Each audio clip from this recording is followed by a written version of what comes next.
اعوذ باللہ من الشیطان الرجیم بسم اللہ الرحمن الرحیم۔ الحمدللہ تعالی قرآنک لیکچرز کا یہ دوسری ایپیسوڈ ہے اور اس میں انشاءاللہ ہم قرآن کے انٹروڈکشن پر کلام کریں گے۔ انٹروڈکشن میں سب سے پہلے ہم قرآن مجید کی ڈیفینیشن کو جو مفسرین نے بیان کی وہ ذکر کرتے ہیں اور پھر اسی کی روشنی میں انشاءاللہ ہم مزید آگے جو تفصیل ہے اس کو سنیں گے۔ سب سے پہلے اللہ تبارک و تعالیٰ کے اس کلام کے بارے میں جو مفسرین نے ڈیفینیشن بیان فرمائی وہ کچھ اس طریقے سے کہ هو الکتاب المنزل علی الرسول، یہ ایک ایسی کتاب ہے جو رسول اللہ صلی اللہ علیہ وسلم پر نازل کی گئی، والمکتوب فی المصاحف، اور مصاحف میں لکھی گئی، والمنقول عنہ نقلا متواترا بلا شبہۃ، اور یہ کتاب نبی کریم علیہ السلام سے بغیر کسی شبہ کے ساتھ، بغیر کسی ڈاؤٹ کے، نقل متواتر کے ساتھ نقل کی گئی۔ اب اس میں جو سب سے پہلے کی بات ذکر کی گئی کہ هو الکتاب المنزل، کہ یہ کتاب نازل کردہ ہے، یعنی یہ آسمانی کتاب ہے، ایسا نہیں کہ کسی نے اپنے پاس سے لکھ لیا ہو اور آگے لوگوں میں عام کر دیا ہو، باقاعدہ یہ اللہ تبارک و تعالیٰ کی طرف سے وحی کی گئی ہے۔ اور پھر آگے اس میں نزول قرآن کے متعلق مزید تفصیل یہ ہے کہ اگر ہم قرآن کو دیکھتے ہیں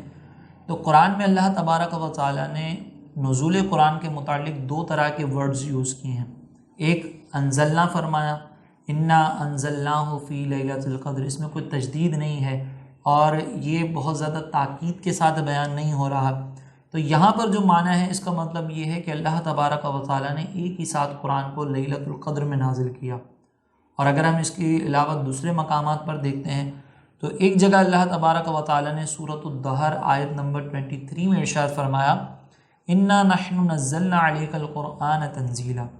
کہ بے شک ہم نے آپ پر قرآن مجید جو نازل کیا وہ گریجولی نازل کیا، تھوڑا تھوڑا نازل کیا، تو یہاں پر نزلنا کے الفاظ استعمال ہوئے۔ تو اگر ہم قرآن مجید کے نزول کے اسٹیپس کو دیکھیں، اس کی سچویشنز کو دیکھیں یا اس کے طریقوں کو دیکھیں تو دو طریقے سے قرآن نازل ہوا۔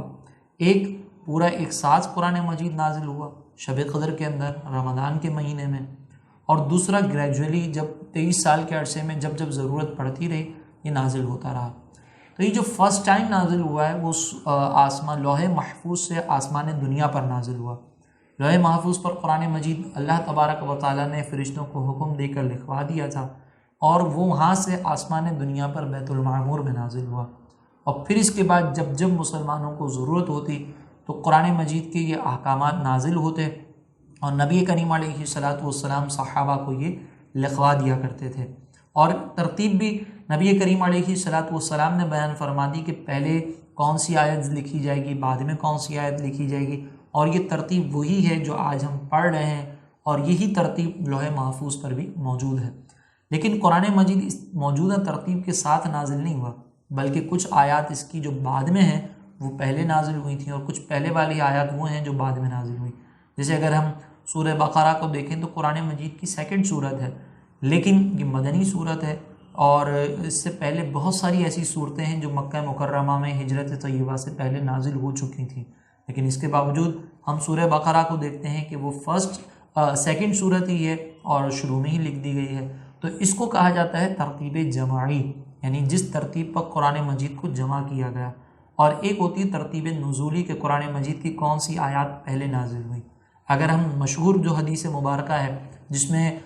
پہلی نازل ہونے والی آیت کے متعلق یہ بیان کیا گیا ہے کہ اقرأ بسم ربک الذی خلق، یہ آیت مقدسہ سب سے پہلے نازل ہوئی، لیکن یہ 30ویں پارے میں موجود ہے۔ تو یہ ترتیب نزولی ڈیفرنٹ ہوتی ہے، یعنی جس اعتبار سے قرآن مجید نازل ہوا جس سیکوینس سے وہ ڈیفرنٹ ہے، اور جس سیکوینس میں ابھی ہمارے سامنے موجود ہے وہ ڈیفرنٹ ہے۔ لیکن یہ جو سامنے ہمارے آج سیکوینس موجود ہے یہ خود نبی کریم علیہ السلام نے ہی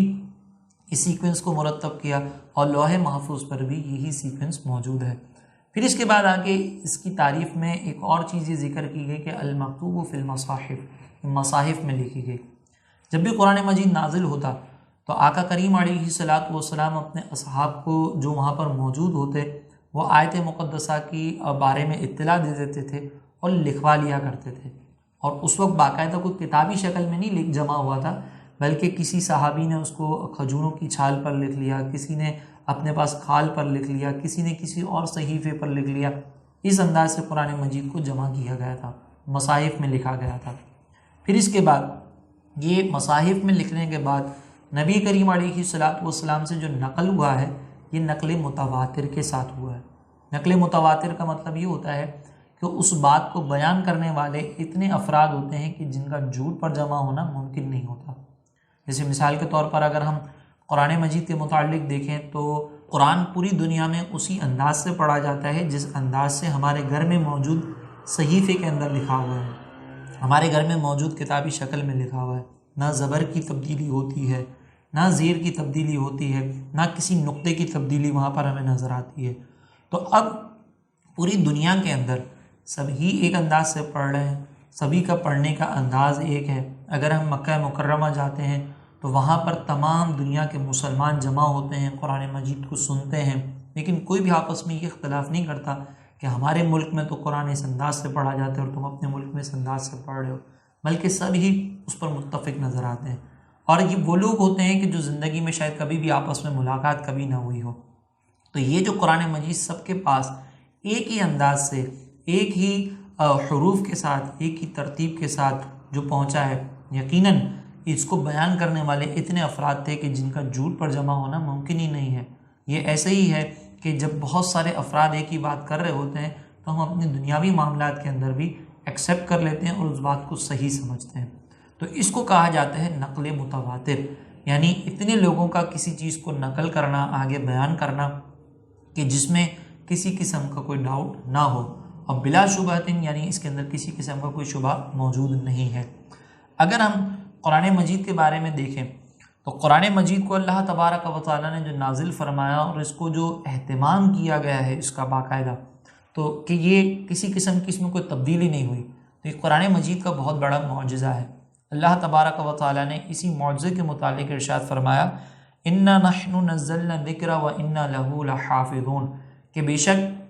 ہم نے ہی ذکر کو نازل کیا اور ہم ہی اس کی حفاظت کرنے والے ہیں۔ یعنی جو قرآن نازل ہوا یہ اللہ تعالیٰ کی طرف سے ہی نازل ہوا، اور پھر اس کی حفاظت کرنے والا بھی اللہ تبارک و تعالیٰ ہی ہے۔ اور اس کی حفاظت کا جو انداز اللہ تعالیٰ نے بیان فرمایا، یقیناً یہ ایک نرالا انداز ہے کہ قرآن مجید کی حفاظت کو ہم دیکھتے ہیں کہ قرآن مجید کو لوگ تبدیل کرنے کی کوشش کرتے رہے، وہ چاہتے رہے کہ کسی انداز سے قرآن میں کوئی تبدیلی رونما ہو جائے، وہ چاہتے تھے کہ قرآن مجید کے صحیفوں کو ختم کر دیا جائے، قرآن کی مثل لا کر قرآن مجید کا کے بارے میں کوئی شک و شبہ پیدا کر دیا جائے، لیکن نہ کوئی اس کی مثل لا سکا، نہ کوئی اس کو ختم کر سکا۔ یہ کہا جاتا ہے، کتابوں میں یہ واقعات درج ہیں کہ جب انگریزوں نے بر صغیر کے اندر اپنے قدم جمائے تو اس وقت جو ہے وہ مسلمانوں کے درمیان قرآن مجید کے جو نسخے رائج تھے وہ ان ریٹن تھے، باقاعدہ پرنٹڈ شکل میں نہیں تھے بلکہ قلمی نسخے چلتے تھے۔ اور انگریزوں نے جب یہ دیکھا کہ مسلمانوں کا قرآن سے بہت زیادہ تعلق ہے جس کی بنیاد پر ان پر حاوی آنا یہ بہت مشکل ہے، تو انہوں نے چاہا کہ ہم کسی طریقے سے قرآن اور مسلمانوں کے درمیان جو تعلق ہے اس کو ختم کر دیں، قرآن کے اندر ڈاؤٹ پیدا کر دیں۔ اور انہوں نے یہ بھی جانتے تھے کہ مسلمانوں کا یہ ایک دعویٰ ہے کہ کسی طریقے سے قرآن کو جو ہے وہ تبدیل نہیں کیا جا سکتا، اس کی حفاظت کا ذمہ اللہ تعالیٰ نے دیا ہے۔ تو انہوں نے ایک سازش کے تحت یہ اعلان کروایا کہ جس کے پاس قرآن مجید کے قلمی نسخے موجود ہیں وہ قلمی نسخے ہمارے پاس جمع کروا دے تو ہم اس کو ڈھیر ساری رقم دیں گے۔ جب اس وقت کے بھولے بھالے مسلمانوں نے یہ اعلان سنا تو اپنے گھر کے اندر موجود قلمی نسخوں کے، قرآن کے جو قلمی نسخے تھے اس کو بیچنا شروع کر دیا۔ انگریزوں نے وہ قلمی نسخے جمع کیے اور اپنی طرف سے اس کے اندر کچھ تبدیلی کر کر مسلمانوں میں رائج کرنے کی کوشش کی۔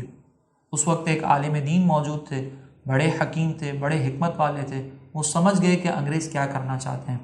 تو انہوں نے ایک روز مسلمانوں کو جمع کیا، انگریزوں کو بھی دعوت دی، اور پھر انگریزوں کو للکار کر کہا کہ تم یہ چاہتے ہو کہ ہم قرآن مجید سے دور ہو جائیں گے، تم قرآن مجید کے خلاف جو سازشیں کر رہے ہو اس میں کامیاب ہو جاؤ گے، اور تم جو اپنا یہ پیسہ لگا رہے ہو سمجھ رہے ہو کہ تم کامیاب ہو جاؤ گے، ایسا ہرگز نہیں ہے۔ انہوں نے پھر مجمع مسلمانوں میں سے، مسلمانوں کے مجمع سے 10 سال کے ایک بچے کو بلایا اور ایک 7 سال کے بچے کو بلایا، اور پھر ان کے سامنے جو انگریزوں کی طرف سے شائع کردہ قلمی نسخہ تھا وہ پڑھ کر سنایا، تو وہ بچے چونکہ حافظ قرآن تھے، ان کے سینوں میں قرآن موجود تھا، تو وہ فوراً سمجھ گئے اور قرآن مجید میں جو غلطی تھی اس کی نشاندہی کی، اور علامہ صاحب سے کہا کہ حضور اس کے اندر تو یہ غلطیاں موجود ہیں۔ جب انگریزوں نے یہ دیکھا کہ مسلمانوں کے 10 سال اور 7 سال کے بچے جو ہے وہ قرآن مجید کو اپنے سینوں میں محفوظ کر چکے ہیں، تو اب اگر ہم قلمی نسخے تبدیل بھی کر دیں تو ہم ان کی سینوں کو تبدیل نہیں کر سکتے، ہم ان کے دل سے قرآن کی یہ محبت کو ختم نہیں کر سکتے، اور پھر وہ اپنی اس حرکت سے باز ہے۔ تو یہ جو اللہ تبارک و تعالیٰ نے فرمایا کہ ہم نے قرآن کی حفاظت کا ذمہ اپنے اوپر لیا، ہم اس قرآن کی حفاظت کریں گے، تو یقیناً آج ہم دیکھتے ہیں کہ قرآن عربک زبان کے اندر موجود ہے، مادری زبان میں بھی نہیں ہے، لیکن ہمارے چھوٹے چھوٹے بچے قرآن مجید کو یاد کر لیتے ہیں۔ یہ قرآن مجید کا انتہائی زبردست معجزہ ہے۔ اور پھر اس کے علاوہ مزید کس کس انداز سے اللہ تبارک و تعالیٰ نے قرآن مجید کی حفاظت کے لیے اہتمام کیا۔ نہ صرف قرآن بلکہ قرآن سے متعلقہ جتنی بھی چیزیں تھیں اللہ تبارک و تعالیٰ نے ہر ایک کی حفاظت کا اہتمام فرمایا۔ چنانچہ ہم یہ دیکھتے ہیں کہ قرآن مجید کے جو معنی تھے اللہ تبارک و تعالیٰ نے انہیں بھی محفوظ فرمایا، اس میں بھی کسی قسم کی کوئی تبدیلی نہیں ہونے دی، بلکہ اس کے معنی کی حفاظت کے لیے اور اس کے معنی کی تحقیق کے لیے اللہ تبارک و تعالیٰ نے علماء مقرر فرمائے، ان علماء نے اس کے اوپر تحقیق کی، ان کی حفاظت کا اہتمام کیا، اس پر کتابوں کی کتابیں تحریر فرمائیں، تو اس انداز سے قرآن مجید کے معنی تحریر ہوئے۔ پھر اگر ہم عمومی طور پر کسی زبان کو دیکھتے ہیں تو اس زبان کی جو عمر ہے وہ 100 سال ہوتی ہے، 100 سال کے بعد وہ آہستہ آہستہ زبانیں مفقود ہونا شروع ہو جاتی ہیں۔ جیسے آج کے دور میں عبرانی زبان کا ہم صرف کتابوں کے اندر نام تو سنتے ہیں، لیکن وہ زبان کس انداز سے بولی جاتی تھی، اس کے کیا الفاظ تھے، کیا اس کے حروف تہجی تھے، اس میں لب و لہجہ کیسا تھا، اور اس میں معنی کس لفظ کو عبرانی زبان کے اندر کیا کہا جاتا تھا، یہ ہمیں کہیں پہ بھی نہیں ملتا۔ اسی طرح ہم سابقہ ادوار کی کچھ اور مزید زبانوں کے بارے میں بھی سنتے ہیں، لیکن ہمیں وہ زبانیں آج نظر نہیں آتی۔ لیکن قرآن مجید کی جو کتاب اللہ تبارک و تعالیٰ نے جو جس زبان میں نازل فرمائی عربک، وہ عربی اس دور سے آج تک اسی طرح رائج ہے جس انداز سے نبی مکرم صلی اللہ علیہ وسلم کے دور میں اس عربی کا رواج ہوتا تھا۔ اسی طریقے سے قرآن عربی زبان میں نازل ہوا، اور اس زبان کا جو درست طریقہ تھا، کس انداز سے یہ بولی جائے گی، اس سے معنی کو کیسے اخذ کیے جائیں گے، اس کے لیے علم نحو اور علم صرف حضرت علی رضی اللہ تعالیٰ عنہ نے اس کو ایجاد کیا، لوگوں کے درمیان رائج کیا۔ یوں ہی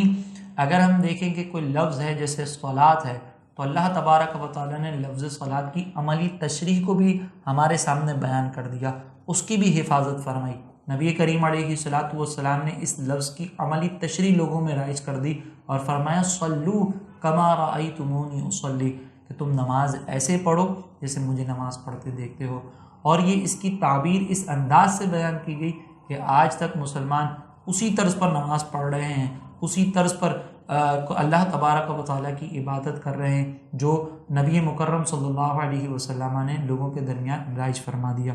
اسی طرح اگر ہم دیکھتے ہیں کہ قرآن مجید جس وقت میں نازل ہوا تو اس وقت جو واقعات تھے جو رونما ہوئے تھے اور اس وقت کے جو معاملات تھے اس کی حفاظت کے بھی اہتمام کیا گیا، اور ہمیں آج بھی وہ معاملات ہمارے سامنے ذکر کیے جاتے ہیں کہ کس سینیریو کے اندر کون سی آیت مقدسہ نازل ہوئی۔ یوں ہی اگر ہم دیکھیں کہ نبی مکرم صلی اللہ علیہ وسلم کی پوری حیات طیبہ، آپ کی سیرت مبارکہ، اس کو بھی محفوظ کر لیا گیا، حتیٰ کہ جو نبی مکرم صلی اللہ علیہ وسلم کے اقوال تھے، آپ کے اعمال تھے، آپ کی جو تقریریں تھیں، وہ سب کی سب محفوظ کر لی گئیں۔ اور وہ ایسا نہیں کہ صرف آپ کے اقوال کو محفوظ کیا گیا،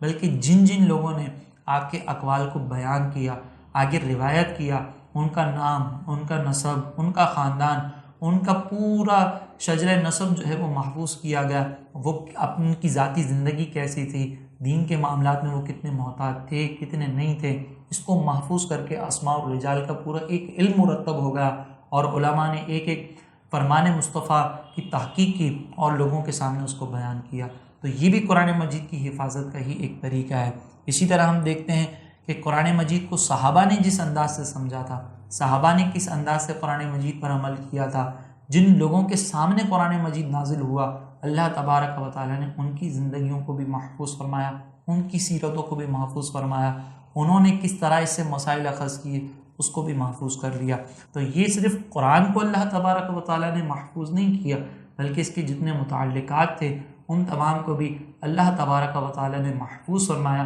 تاکہ قرآن مجید کو سمجھنا بھی آسان ہو، اس سے مسائل کا اخذ کرنا بھی آسان ہو اور اس پر عمل کرنا بھی آسان ہو۔ انشاءاللہ ہم اگلے پروگرام میں قرآن مجید کے انٹروڈکشن سے ریلیٹڈ مزید کچھ باتیں آپ کی خدمت میں ذکر کریں گے کہ قرآن مجید کیسے جمع کیا گیا، صدیق اکبر رضی اللہ تعالیٰ عنہ کے دور میں، پھر عثمان غنی رضی اللہ تعالیٰ عنہ کے دور میں